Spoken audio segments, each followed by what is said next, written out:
New documents on the Delphi murders have been released describing what the crime scene looked like. Before we get into that, let's do a quick recap of this case. Abigail Williams and Liberty German were brutally murdered on February 13, 2017 in Delphi, Indiana. Their bodies were discovered in the woods less than 24 hours after being reported missing. When this news broke, the public was left with very little, yet very substantial information. Police released a sketch of who they thought the killer looked like. They later released a new sketch that they said better represents the possible killer.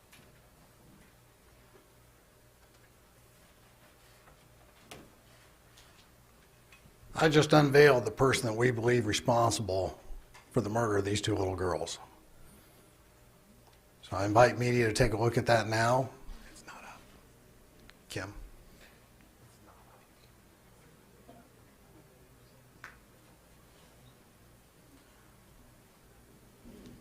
We're also going to show you a video not previously released that Superintendent spoke to, and also the audio that's additional to what's been previously released. There's only a slight change in it. So give Sergeant Riley just a second as he gets that up and ready.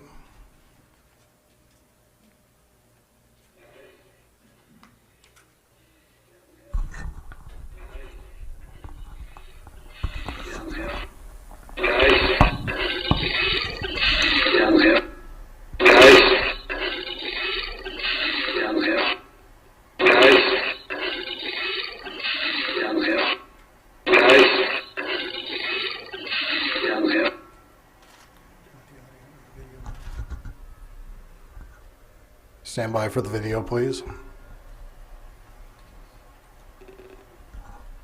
There is no sound of the video.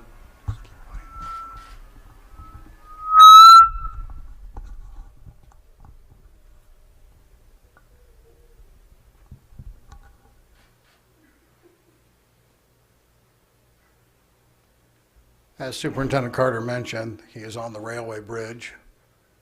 You have to take different steps to get to it. This was the only information the public was left with. That is until this past month, when new documents were released describing the murders and the crime scene in great detail. Before we get into it, I want to give a quick trigger warning. The details of the crime scene are gruesome and heavy. One of the first lines in the document describes the crime scene as ghoulish.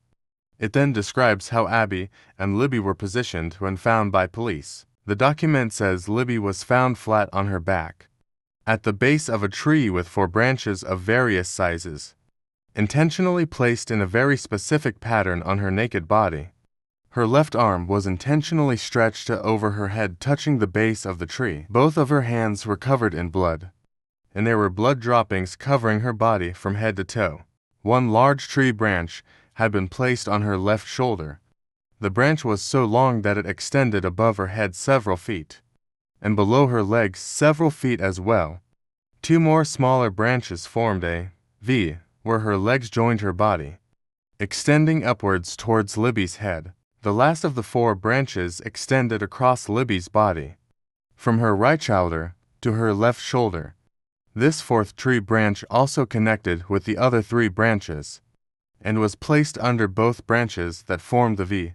Libby's sliced neck was also partially covered by this 4th branch. Here appeared to be no blood sprayed or dripped onto the leaves or the tree near Libby's head and sliced neck. It appeared likely that Libby had been killed at a nearby tree and then dragged to her final resting place, where she was then positioned before having the tree limbs placed on her. Abby was treated very differently. Abby was found just a few feet away from Libby.